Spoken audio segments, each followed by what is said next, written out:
السلام علیکم ورحمۃ اللہ وبرکاتہ۔ بھائی اصغر صاحب نے پنو عاقل صوبہ سندھ سے سوال کیا ہے، شب معراج کی حقیقت شریعت کی نظر میں کیا ہے، اس کی تفصیل وضاحت کے ساتھ بیان فرما دیجیے۔ یہ ان کا سوال ہے۔ آپ کے سوال کا جواب یہ ہے، 27 رجب کے حوالے سے عوام کے اندر متعدد غلطیاں اور خرابیاں پائی جاتی ہیں جن کی وضاحت کرنا انتہائی ضروری ہے۔ وہ خرابیاں اور غلط فہمیاں یہ ہیں: نمبر 1، 27 رجب کو یقینی طور پر شب معراج سمجھا جاتا ہے۔ نمبر 2، شب معراج کو فضیلت اور عبادت والی رات سمجھا جاتا ہے اور اس کے خود ساختہ عبادات اور فضائل بیان کیے جاتے ہیں۔ نمبر 3، 27 رجب اور شب معراج میں مخصوص طریقے سے خاص نماز ادا کی جاتی ہے۔ نمبر 4، 27 رجب کو شب معراج قرار دے کر اس میں اسی عنوان سے جلسے محفلیں منعقد کی جاتی ہے، چراغاں کیا جاتا ہے، مساجد اور گھروں کو سجایا جاتا ہے اور ایک جشن کا ماحول بنایا جاتا ہے۔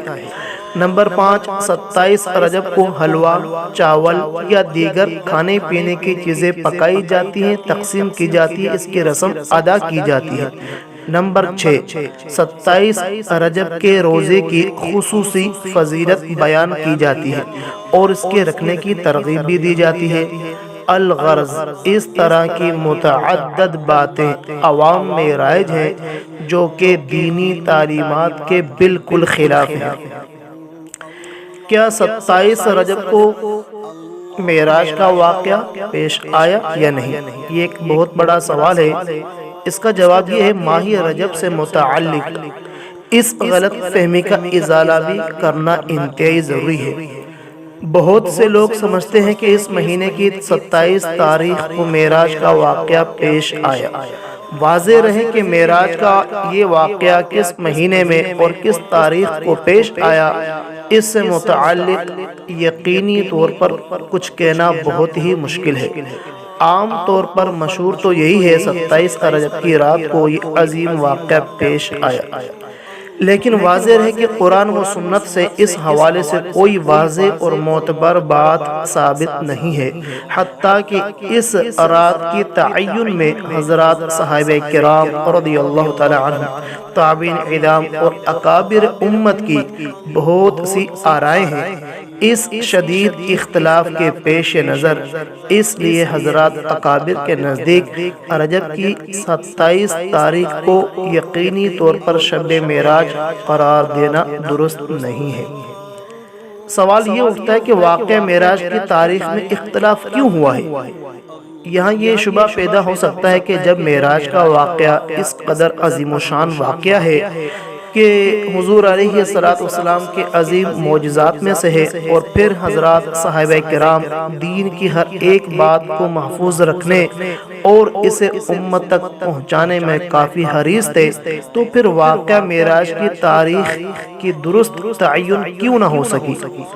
یہ سوال اٹھتا ہے تو اس شبے کے متعدد جواب دیے گئے ہیں، جن میں سے ایک درست جواب یہ بھی ہے، اس اختلاف کی وجہ یہ ہے کہ شب معراج کی تاریخ سے متعلق امت کا کوئی شرعی حکم وابستہ نہیں تھا، اس لیے من جانب اللہ اس کی حفاظت کا اہتمام نہیں کیا گیا، کیونکہ سال بھر کی جن تاریخوں سے شریعت کے احکام وابستہ تھے تو ان سے متعلق حضور علیہ السلام کے ارشادات امت کے سامنے ہیں، اور ان تاریخوں کو محفوظ رکھنے کا اہتمام امت نے بخوبی کیا ہے۔ لیکن شب معراج سے متعلق قرآن و سنت میں کوئی مخصوص حکم نہیں ملتا، اس لیے اس کو محفوظ رکھنے کے لیے خصوصی اقدامات حضرات صحابہ کرام کی جانب سے اجتماعی طور پر سامنے نہیں آئے، اور نہ ہی نبی کریم صلی اللہ علیہ وسلم کی جانب سے ایسا کوئی حکم دیا گیا ہو۔ واقعہ معراج کی تاریخ میں اختلاف اور اس کی وضاحت میں نے آپ کے سامنے رکھ دی۔ اب مزید ایک یہ سوال اٹھتا ہے کیا شب معراج کی کوئی فضیلت یا عبادت ثابت ہے؟ تو اس میں تو کوئی شک نہیں کہ وہ رات بہت بڑی فضیلت والی رات ہے، سعادت والی رات تھی، جس میں معراج کا عظیم و شان واقعہ پیش آیا، اور یہ ایسی فضیلت ہے جو کہ کسی اور شب اور تاریخ کو حاصل نہیں ہے۔ لیکن اس کے علاوہ شب معراج کے بارے میں قرآن و حدیث سے کسی قسم کی کوئی خاص فضیلت ثابت نہیں ہے، اور نہ ہی تو نبی کریم صلی اللہ علیہ وسلم اور ان کے صحابہ کرام نے شب معراج منانے یا جاگ کر رات گزارنے کا اہتمام کیا ہو، اس طرح کی کوئی بات نہیں ملتی۔ اسی طرح اس رات سے متعلق مخصوص عبادات یا اس طرح کا کوئی بھی عمل معتبر دلائل سے ثابت نہیں ہے۔ آج کل بعض لوگوں نے 27 رجب کے حوالے سے اپنی طرف سے ایک نماز ایجاد کر رکھی ہے کہ 2 یا 4 رکعت اس طرح ادا کی جائے کہ پہلی رکعت میں سورہ فاتحہ کے بعد فلاں سورت اتنی بار پڑھی جائے، دوسری رکعت میں فلاں سورت اتنی بار پڑھی جائے، تو واضح رہے کہ یہ بھی قرآن و سنت سے ثابت نہیں ہے۔ اس لیے اپنی طرف سے کسی رات سے متعلق فضائل بیان کرنا یا عبادت خاص کرنا شریعت کے خلاف اور بہت بڑا جرم ہے۔ اس لیے آج کل لوگوں نے شب معراج یا 27 رجب سے متعلق جس قدر بھی فضائل اور عبادات ایجاد کی ہیں، وہ سب خود ساختہ ہاتھ کی بنائی ہوئی ہیں، جن سے اجتناب کرنا انتہائی ضروری ہے۔ امام حافظ ابن حجر عسقلانی رحمہ اللہ کی کتاب ہے تبیین العجب بما ورد فی شہر رجب کے نام سے ایک بہترین کتاب تحریر فرمائی ہے، جس میں انہوں نے ماہ رجب سے متعلق لوگوں میں رائج بے بنیاد اور غیر معتبر روایت اور فضائل کا تفصیلی جائزہ لیا ہے۔ ان کی تحقیق کے مطابق لوگوں میں شب معراج یا 27 رجب سے متعلق جس قدر بھی فضائل اور عبادات رائج ہیں، وہ سب غیر معتبر اور بے اصل اور بے بنیاد ہیں۔ شیخ الاسلام حضرت مولانا مفتی محمد تقی عثمانی دامت برکاتہم عالیہ فرماتے ہیں اپنی کتاب اصلاحی خطبات میں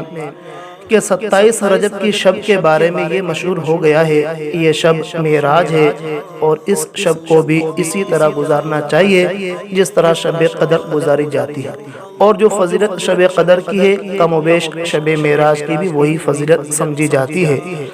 بلکہ میں نے تو ایک جگہ یہ لکھا ہوا دیکھا کہ شب معراج کی فضیلت شب قدر سے بھی زیادہ ہے، اور پھر اس رات میں لوگوں نے نمازوں کے بھی خاص طریقے مشہور کر دیے ہیں کہ اس رات میں اتنی رکعتیں پڑھنی ہیں اور ہر رکعت میں فلاں صورتیں پڑھی جاتی ہیں۔ خدا جانے کیا کیا تفصیلات اس نماز کے بارے میں مشہور ہو گئی ہیں، خوب سمجھ لیجئے یہ سب بے اصل اور بے بنیاد باتیں ہیں، شریعت میں ان کی کوئی اصل کوئی بنیاد نہیں ملتا۔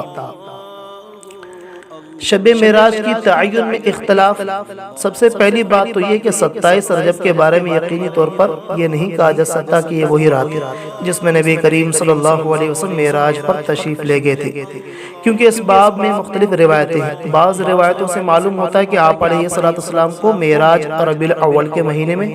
کروائی گئی تھی، بعض روایت میں رجب کا ذکر ہے، اور بعض روایتوں میں کوئی اور مہینہ بیان کیا گیا ہے۔ اس لیے پورے یقین کے ساتھ نہیں کہا جا سکتا کہ کون سی رات صحیح معنوں میں معراج کی رات تھی جس میں آپ علیہ السلام معراج پر تشریف لے گئے۔ اگر یہ فضیلت والی رات ہوتی تو اس کی تاریخ محفوظ ہوتی۔ اس سے آپ خود اندازہ کر لیں کہ اگر شب معراج بھی شب قدر کی طرح کوئی مخصوص عبادت کی رات ہوتی، اس کے بارے میں کوئی خاص احکام ہوتے جس طرح شب قدر کے بارے میں ہے، اس کی تاریخ اور مہینہ محفوظ رکھنے کا اہتمام کیا جاتا۔ لیکن چونکہ شب معراج کی تاریخ محفوظ نہیں ہے، تو اب یقینی طور سے 27 رجب کو شب معراج قرار دینا درست نہیں ہے۔ اور اگر بالفرض یہ تسلیم بھی کر لیا جائے کہ آپ علیہ السلام 27 رجب کو ہی معراج کے لیے تشریف لے گئے تھے، جس میں عظیم و شان واقعہ پیش آیا اور جس میں اللہ تعالیٰ نے نبی کریم صلی اللہ علیہ وسلم کو یہ مقام قرب عطا فرمایا اور اپنی بارگاہ میں حاضری کا شرف بخشا اور امت کے لیے نمازوں کا تحفہ بھیجا، بے شک ایک رات بڑی فضیلت والی تھی، کسی مسلمان کو اس کی فضیلت میں کیا شبہ ہو سکتا ہے، لیکن یہ فضیلت ہر سال آنے والی 27 رجب کی شب کو حاصل نہیں ہے۔ آپ علیہ السلام کی زندگی میں 18 مرتبہ شب معراج کی تاریخ آئی، لیکن بہرحال دوسری بات یہ واقعہ معراج سن 5 نبوی میں پیش آیا، یعنی نبی کریم صلی اللہ علیہ وسلم کے نبی بننے کے 5ویں سال یہ شب معراج پیش آئی، جس کا مطلب یہ ہوا کہ اس واقعے کے بعد 18 سال تک آپ علیہ السلام شب معراج کے بارے میں کوئی خاص حکم دیا ہو، یا اس کو منانے کا حکم دیا ہو، یا اس کو منانے کا اہتمام فرمایا ہو، یا اس کے بارے میں یہ فرمایا ہو کہ اس رات میں شب قدر کی طرح جاگنا زیادہ اجر و ثواب کا باعث ہے۔ نہ تو آپ کا ایسا کوئی ارشاد ثابت ہے، اور نہ آپ کے زمانے میں اس رات میں جاگنے کا اہتمام ثابت ہے۔ نہ خود آپ علیہ السلام جاگے، اور نہ آپ علیہ السلام کے صحابہ کرام جاگے، نہ صحابہ کو اس کی تاکید فرمائی وغیرہ وغیرہ۔ بہرحال بہرکیف یہ شب قدر کے حوالے سے چند باتیں میں نے آپ کے سامنے رکھ دی تھی، لیکن جہاں تک تعلق دین حقیقت کا ہے کہ صحابہ کرام رحمہ اللہ، تابعین رحمہ اللہ، اور دین کے سب سے زیادہ جاننے والے، دین کو خوب سمجھنے والے اور دین پر مکمل طور پر عمل کرنے والے تھے۔ اب اگر کوئی شخص یہ کہے کہ میں ان سے زیادہ دین کو جانتا ہوں، یا ان سے زیادہ دین کا ذوق رکھنے والا ہوں، یا ان سے زیادہ عبادت گزار ہوں، تو حقیقت میں وہ شخص پاگل ہے، وہ دین کی فہم نہیں رکھتا۔ لہٰذا اس رات میں عبادت کے لیے خاص اہتمام کرنا یہ بدعت ہے۔ یوں تو ہر رات میں اللہ تعالیٰ کی عبادت جس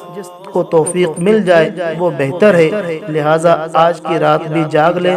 کل کی رات بھی جاگ لے، اسی طرح پھر 27ویں رات کو بھی جاگ لے، لیکن اس رات میں اور دوسری راتوں میں کوئی فرق نمایاں امتیاز نہیں ہونا چاہیے۔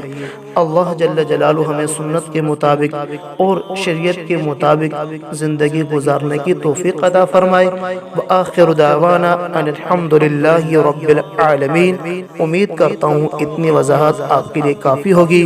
جزاکم اللہ خیرا۔